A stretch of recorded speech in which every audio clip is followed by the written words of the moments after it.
actually chatted or met or anything. So, yes, it's wonderful to have you. Thank you for being able to show up. Absolutely. Yeah, and let me know if you ever need anything. I'm here to kind of support what you do behind the scenes. Well, I appreciate that. Yeah, absolutely. I already told her that you are our organizer extraordinaire. That's what she called me. It's true. Yeah. Katie and I work really well together because she handles all the curriculum and whatnot, and I handle the admin, like onboarding, sprints, all that kind of stuff. So awesome. we work well together that way. Yep. It's perfect. Okay, well, welcome everybody. This is the instruction meeting for February 28th, last day of February. We are having a heat wave here in Los Angeles. It's supposed to go up towards 90 today. Oh, yeah. That's pretty high for LA for February. So, yeah, it is.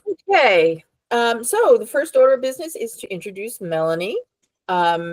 Melanie, this is Angela Ivy. She teaches manuscript building classes, and John Palisano, who leads the writing labs and has also started filling in as an instructor. So why don't you say a little bit to everybody to introduce yourself? Sure. So Melanie Ledke Taylor, and I spent dating myself, but I spent about 30 years in marketing for technology companies. And so right now I am kind of taking that and I teach adjunct at community college here. I'm also getting a second master's. So I have my MBA. I'm getting a second master's in clinical health as well. Other than that, I enjoy reading and, all the school things. Actually, that's kind of what I do on my free time, or all the school things. But I also love sports. We do a lot of sports and concerts. So I was an event marketer for about probably 10, 15 of those 30 years, demand gen for the other 20. So I've done lots of different roles in marketing. So I'm excited to be here. I really am enjoying already what I've learned about manuscripts. So cool. And we're very happy to have you. And I am particularly happy about your event marketing experience because I want to get you involved with book tours. Absolutely. Yeah. Happy to help. Right now we don't have anybody in book tours, but eventually we would like to have some people in book tours. Yeah. Okay. And Melanie's also like me. She's an education junkie. It's like, yes, more degrees, more education. Yeah. Whatever I can do. That's what I plan to do when I retire, because I know I don't know if every state has this, but I know California has it. Once you hit a certain age, you can take college classes for free. That's awesome. You can audit college classes for free when you're in some states. It's even when you're 55 or older, but definitely when you hit retirement age at 65. So I plan to spend our retirement taking classes. Yep, that's what I would do too. Yeah. Okay, so I don't really have any announcements this week. Everything seems to be going well. I know you guys are still struggling a little bit with the time constraints. Just do the best you can. I am aware that the time constraints are a little tight, and we'll do what we can to fix that as we go along. But it's not something we can do right now. Katie, can you expand on that for me? Like, what is the challenge? We used to have more time to prep for classes. Oh, I see. Okay. Yeah, and we don't now because we had to do some belt tightening in the company just recently, and that was the ways that we tightened the belt, so to speak. Okay. So, gotcha. Yeah. Only other thing I wanted to talk about was using links to outside websites during your classes. I noticed a few of you posted links in your classrooms that you're sending people, and we really don't want you to do that. If there's material missing from the workbook that you feel could be added with these links, Send me the links and just say we need to add this information to the workbooks. We don't want to send people outside the program. You know, we want to have our own little tight little culture inside here and not let people go to other websites, because you never know when you're going to stumble on a competitor's website. And we don't want that. We don't want to send people to websites of our competitors. And we do have a few of them out there. But that's really the only thing. So, Melanie, what we do is if I have announcements, I give announcements, and then we just go around the room and everybody gives an update on how things are going. This week, we're going to start with John, because John taught his first class last week. So tell us about that, John. Oh, cool. Well, it was really exciting for me once I got through some of the technical things, and thank you and Christy for, you know, having my back on some of those questions. But I think now that I've done it, it's like, oh, okay, it makes sense now. It shouldn't be a big problem now, and I know where everything is. But I loved it. You know, I mean, I love teaching. I've taught since I was a kid. I used to teach guitar when I was 13. So I've always kind of done teaching. So I loved it. And I was really happy at least one person came. I was like, she was a little late, and I was like, oh my God, just do this to a camera, you know, but it was really nice that she showed up. And then we went through the material relatively very easy. And then we had a good conversation how to apply it to her work. And it was really great. So, you know, it was really a fun hour. So, Okay, yeah. Great. Thank you for doing that. And you know, as I said, I knew you could do it, but I'm glad you enjoyed it. And I got a new actual background and everything. So, wow, very pro. Kind of up my game a little. Very good. Very good. I'm gonna miss your kiddo walking around in the background, though. Yeah. I'm always like, "Hi, Leon." He might poke in once in a while, but yeah. Yes. Okay. Cool. Yeah, wonderful. Angela, how's the manuscript building going? Great. I actually subbed for one of Shannon's classes this week too, and I always enjoy that. That's fun. Yesterday we had Eric's master class.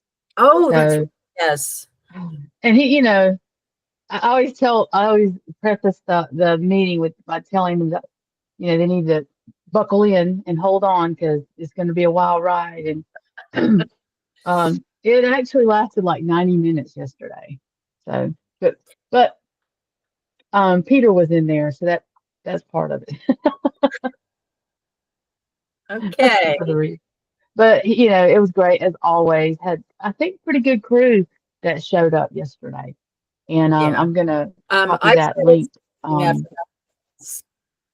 Yeah, Angela, I've started scheduling that for 90 minutes now, because there's no point in pretending he's only going to take an hour. Yeah, we just need to stop thinking that's going to happen. Yeah. I mean, to be fair, you know, normally when I'm with him, it's like 75 minutes. Mhm. But I knew. I mean, his plan is 75 minutes, but that never happens. Yeah. Now, Melanie, did you go to that yesterday? The master I class? did. I went for the first 60 because it overlapped the marketing meeting. Right. I thought I recognized your name. You were like one of the first people on, weren't you? Yeah, I joined. Yeah, I joined yesterday just to sit in and listen. And he definitely talks super fast, but it's a lot of good information. Yeah, so much information. Yeah. And it's really important, Melanie, because if you saw in the masterclass, a lot of what he's doing is getting people excited for marketing. Oh, sure. Absolutely. He's letting them know why they need to do this whole pre-sale process, because otherwise they don't get it. And he really has used this process himself.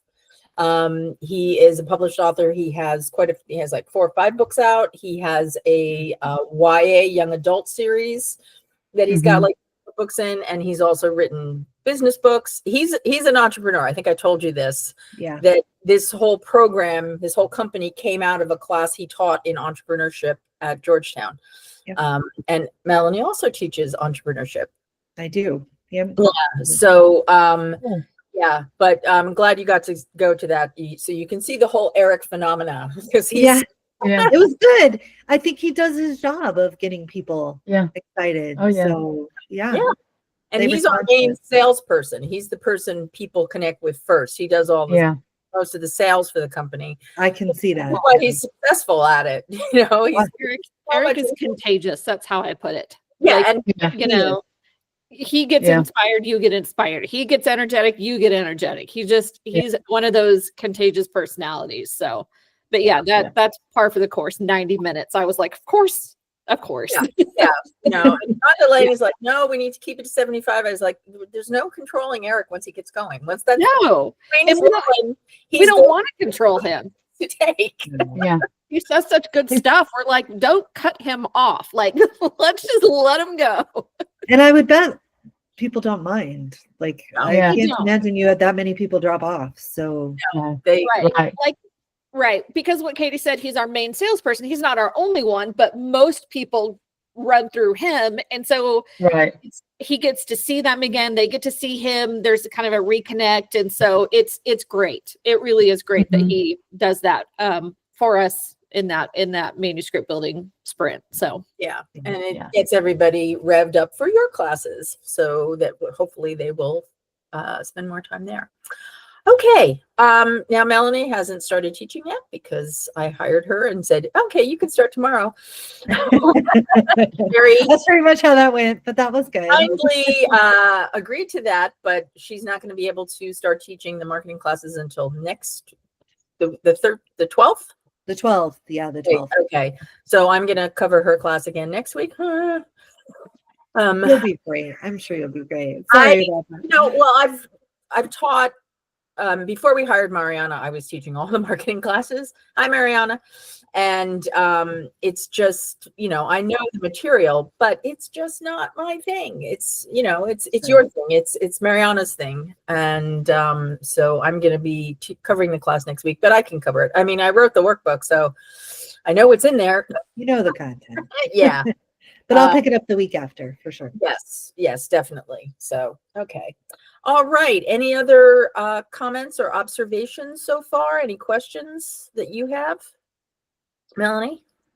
No, I don't think so. I think from my perspective, I'm going to be getting through the workbook, and I do have some things I would like as suggestions to add. So I will send those to you. I'll summarize everything for you and send to you. Mostly it's just being able to provide some detail, especially around their target audience, because once we do get to book tours and once we do start talking more about speaking and those kind of things, like knowing your target audience is so important that it's just not something that can be glossed over, really. Like, I'd really like to teach them how to make sure that they know not only their primary audience, but their secondary audience. And so, because when you get to that point, if you don't know that, then you're kind of floundering. So, so I do have some material that I'd like to suggest for that. So yeah, so I will get that over to you. Yes, and Mariana can also give you her experience. If you two want to get together on a call, and That's a great idea. You can do that. But you know, Mariana already has a lot of experience with the resistance to defining your target audience, which I believe they do resist, right, Mariana?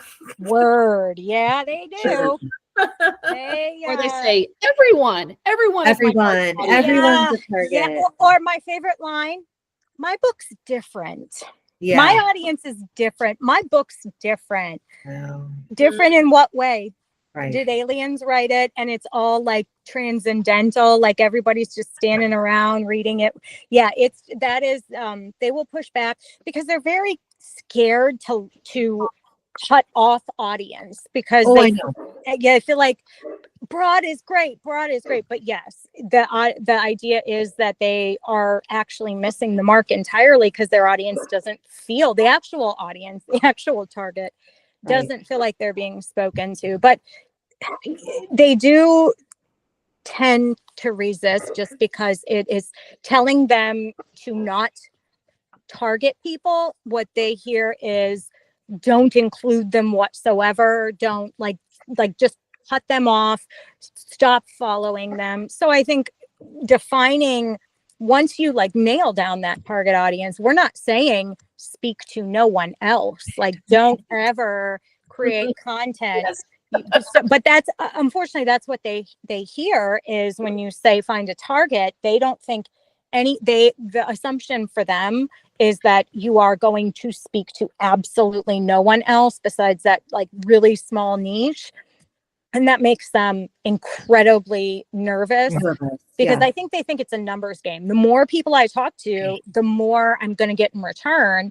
Yeah. But relevance, right? So yeah. Well, and most people who aren't marketers start there because it seems illogical, right? It seems illogical that I would just target a small audience if I want to make a lot of money. Like it just. Yeah. And that's antithetical to our whole program is that we're all about you find a small audience of the right people. The right audience. Right. You have to, and that will drive your revenue. So yeah, I know. At first it seems illogical. All my freshman marketers are like, I don't understand that, right? All my new entrepreneurs, they think that way too, but it is absolutely the case that you will do so much better if you are able to find your target market. And it makes less work for them, right? Because like Right. everything, if they're only looking at it through that one filter of this is who I want to get to, then I know exactly how to say it. I know exactly where to put it. Right. How to message it. I know. Yeah, right. Yeah, it makes them so nervous when you say, like, okay, you've got to create a target, you've got to create a persona, you got to create an avatar, because what they hear in that is an implication that from this point forward, they're not allowed to talk to anyone else. And that's definitely something that we always have to ease them about is nope, that's not what we're saying. It's okay though to be nervous about that. It's all good. It's all good. That's right. The crazy part is that we spend 16 weeks in developmental editing telling the same thing. Oh yeah, I know. Absolutely. I know you guys do. I know By the time they get there, I don't know. Sometimes it helps, when somebody else tells them, I guess, the same thing. So Yeah. but it Start is crazy. positioning, actually. Book topic, book concept, and target audience are all part of positioning. So they hear it from us before they even hear it from DE, who then hears it from marketing. Like it's not a foreign concept when they get to marketing. I ask my writers, who's your audience? And I get, well, I want it to be for everybody. I said, it can't be for everybody. Sorry, everybody's not going to buy your book. Everybody equals nobody. This is not going to happen. I said, some people will not even care about your book. Yeah. When I'm, when I work with writers, I try to weave it in because I know a lot of people are nervous. I try to like just give all those lessons early too. I think it's important because it also kind of helps them with the writing. So some of the writers are like, I don't know what to write about. And then I say, well, who is this book for? You plant those seeds in there. And I tell them, start gathering your email list now, not, on day one. Because, I love the analogy. I always tell them, like, when you go to a movie, it just doesn't appear on a Friday out of nowhere. We start building these things months and years in advance. Then what's coming out. You have to treat your book the same way. You can't just start marketing it the day it's released. So they're like, oh wow, okay, and just kind of like, ease them in a little bit like that and say it's easy. Just gather some emails little by little, week by week. Don't try to climb the mountain at the last minute. Even film a trailer. Just like in the movies, they film that video that goes on their pre-sale campaign. We filmed the movie trailer also. Yeah. Those are all. I remember reading an interview with. There are two writers. One is Jen Sincero, and the other is Rachel Hollis, I believe. And I don't remember which one of these it was, but both of them have enormous followings. They're highly successful writers. They have a whole series of books aimed at, the Jen Sincero series is You Are a Badass. You are a badass with money. You are a badass as a boss, et cetera, et cetera. Mm-hmm. And the interview that I read with one of them, which I don't remember which one it was, said, I have an ideal reader in my mind. She goes, I know this reader so well. I know what this reader eats for breakfast. I mean, but that's how she writes the whole series. She has created the ideal reader in her mind. And she said, I created this from just going, all my social media posts, all the responses I got, from, they work their social media big time, both of them. But, she goes, I know my ideal reader and I write for that reader, for that one reader that I know is out there, and that's how they do it. And both of these women have been really ridiculously successful. I mean, millions of books. So, you can remind them of that. This is how a very successful writer, maybe one of these days I'll figure out which one of them it was. So I can direct you to the interview. But yeah, but anyway. Okay, Mariana, do you want to give us an update on how your classes are going?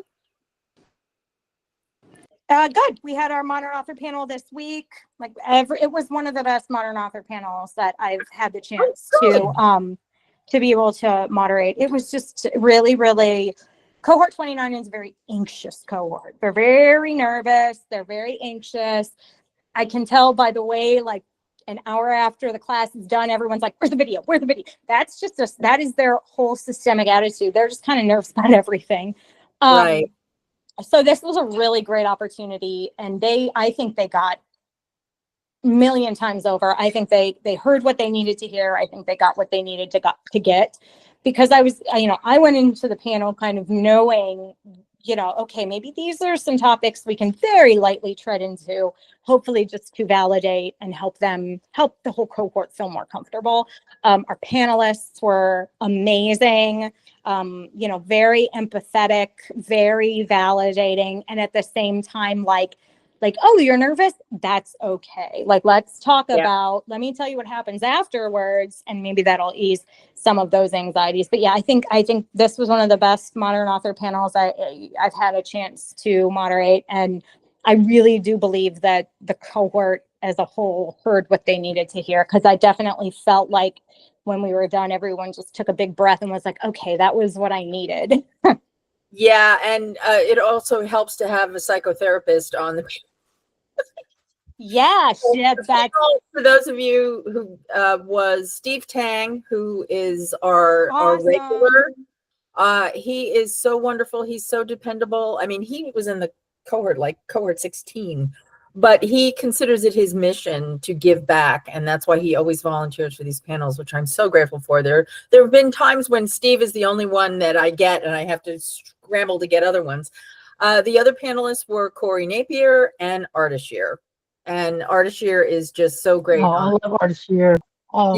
Yeah, he's just so wonderful. He's the therapist that I was talking about. I was his PE when he was writing his book. He's just a wonderful man, and I think it helped the therapist on the panel for the anxious cohort. So anyway, so I just sent out invitations to a new group to get different people for the panel. Not that I don't love these people, but it's been more difficult than it should be to get people to sign up for the panel. So I need a broader audience. But I'm really happy to hear that this panel went so well, Mariana, because now I know if I can get these people again, I'll definitely give priority to those people. So okay. All right. Well, that's all we've got for today, guys. So I hope you have a great weekend. Again, I apologize, and I had to apologize to Mariana yesterday because I was snippy when I shouldn't have been snippy. I'm just under so much stress this week. So I apologize in advance if I sound nasty or snippy. It's not you. It's the stress. It's just, it's been a week. And I am so looking forward to this weekend, as I hope all of you are. So I will leave you, and you have a great weekend, and I'll see you in 2 weeks. So Melanie, every other week, not every week, every other week. Yeah, But Melanie, if you want, you can start a chat with me and Katie, and we can start to talk about schedule arrangements for you and I to get to meet. And Katie, if you have time, you can jump in on that too. Okay. And I can, if there's any blanks, I can fill in or. Yeah, Can you use the chat? Melanie has to go now. Well, I meant this chat, send a chat, and we can arrange that. Will you please put me in the chat, because for sprint purposes and stuff? Yeah, absolutely. I already created one with the 4 of us. Yay! Okay, Yeah. perfect. So I'll put it right in there. If you need to talk about white label stuff, you can still use that chat. I'll just ignore that stuff that doesn't apply to me. But anything regarding your schedules and who's going to do what with sprints and whatnot, please make sure that I'm in there, because I'm the one that handles that. Got stuff. it. We can do that. Absolutely. Vision. You have no idea how much I wish I could get Christy involved in production right now. Oh, She's so organized. Yeah. Yeah. Christy's know. like, she's the goat. yes, but yeah, but she wisely doesn't want to have anything to do with that. Okay. All right, guys. Well, I'm stopping the recording and I will